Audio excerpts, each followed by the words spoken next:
ઠંડી છાશ માટે 2 પ્રકારના છાશના મસાલા। Hello friends, welcome to kitchen art. Friends, હોટલના સ્વાદ જેવો મસાલો આજે આપણે ઘરે બનાવતા શીખીશું। લીલો મસાલો કઈ રીતે છાશનો બનાવવો અને સૂકેલા મસાલામાંથી કઈ રીતે છાશનો મસાલો બનાવવો તેની બધી ટ્રીક અને ટિપ્સ સાથે આજે આપણે ખૂબ જ ઇઝી રીતે આખા વર્ષ માટે ચાલે તેવો મસાલો છાશનો બનાવીશું। વિડીયો યુઝફુલ લાગે તો લાઇક અને શેર કરજો। મારી ચેનલ ઉપર નવા હોય અને મારી ચેનલને હજુ સબસ્ક્રાઈબ ન કરેલ હોય તો સબસ્ક્રાઈબ કરી બાજુનું બેલ બટન દબાવવાનું ભૂલશો નહીં, જેથી કરીને તમને મારા નવા વિડીયોનું નોટિફિકેશન મળતું રહે। લીલો છાશનો મસાલો બનાવવા માટે સૌથી પહેલાં આપણે કોથમરી જોશે અને ફુદીનાના પાન। તો મેં કોથમરી તો અગાઉથી સાફ કરી લીધી હતી, તે જ રીતે આપણે ફુદીનાને પણ આ રીતે સાફ કરી લેશું। ફુદીનાને ઝડપથી સાફ કરવો હોય તો તેની ટ્રીક પણ મારી પાસે છે।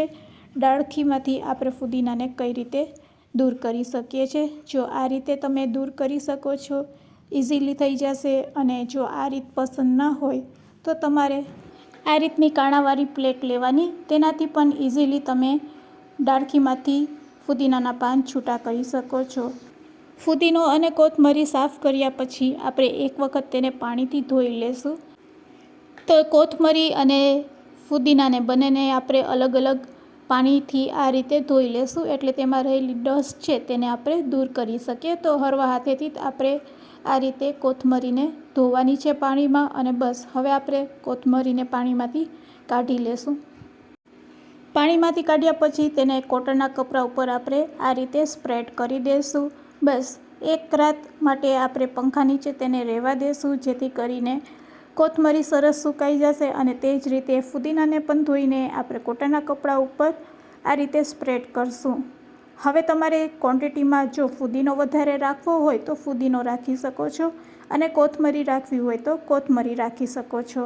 બંને વસ્તુ આ રીતે સુકાઈ જાય પછી આપણે આગળની પ્રોસેસ કરવાની છે। તો તમે જોઈ શકો છો એક જ દિવસમાં ફુદીનો અને કોથમરી બંને સરસ સુકાઈ ગયા છે। અહીંયા લીમડાનો આપણે ઉપયોગ કરવાનો છે, પણ આ લીમડાના પાનને આપણે ઇન્સ્ટન્ટ સૂકવશું। તો ચાલો ગેસ તરફ જશું, એક પેનને સારી રીતે ગરમ કરી લેશું અને સૌથી પહેલાં આપણે લીમડાના પાન લેશું।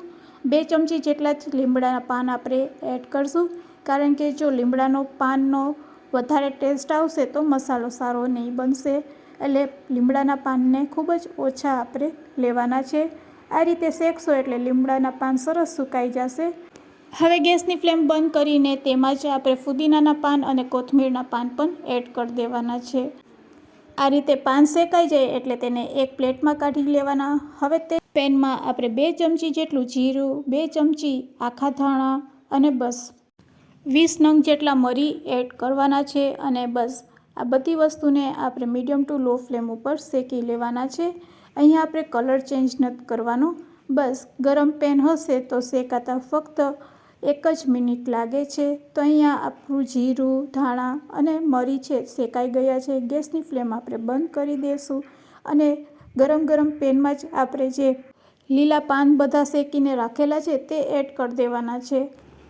અહીંયા પેન ગરમ છે તો હવે આપણે મીઠું પણ એડ કરશું। તો સૌથી પહેલાં આપણે સંચર પાવડર 2 ચમચી એડ કરશું, 1 ચમચી મીઠું એડ કરી દેવાનું છે, અને અડધી ચમચી આપણે હિંગ એડ કરવાની છે।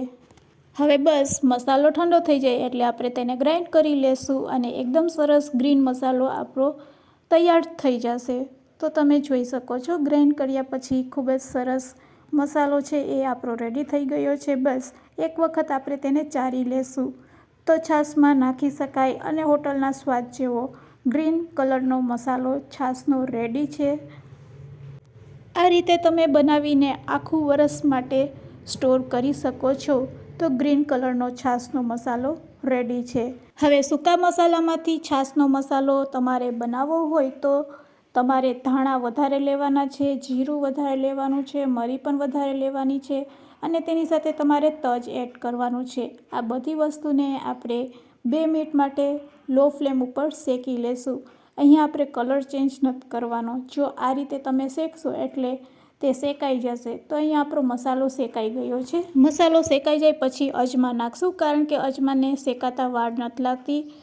અજમો પાચન સુધારવા અને એસિડિટી દૂર કરવામાં રાહત આપે છે.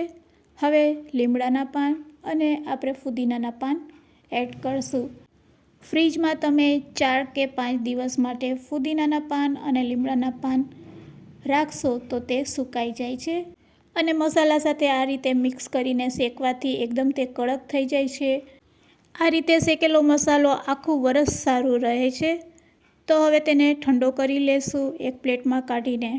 આ વિડીયો તમે ક્યાંથી જોઈ રહ્યા છો તેમાં કમેન્ટ્સમાં જરૂરથી કહેજો, અને વિડીયો સારો લાગતો હોય તો એક લાઇક જરૂરથી આપજો. મસાલો ઠંડો થયા પછી તેને આપણે મિક્સર જારમાં લઈ લેશું. હવે તેમાં આપણે 2 ચમચી સૌથી પહેલાં સંચર એડ કરશું, 2 ચમચી, 1 ચમચી હિંગ, અને હવે તેમાં આમચૂર પાવડર 1 ચમચી એડ કરવાનો છે.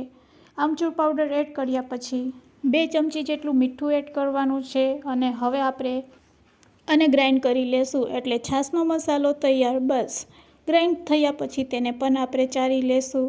અને આ રીતે ચાર્યા પછી આખું વરસ તમે સ્ટોર કરી શકો છો.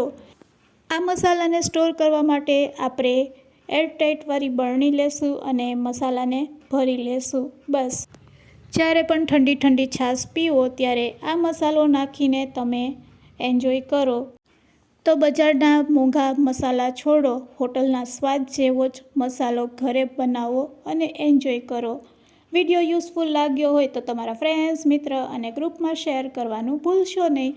Thanks for watching. આવા નવા જ વિડીયો જોવા માટે મારી ચેનલને સબસ્ક્રાઈબ કરવાનું ભૂલશો નહીં. Thanks for watching.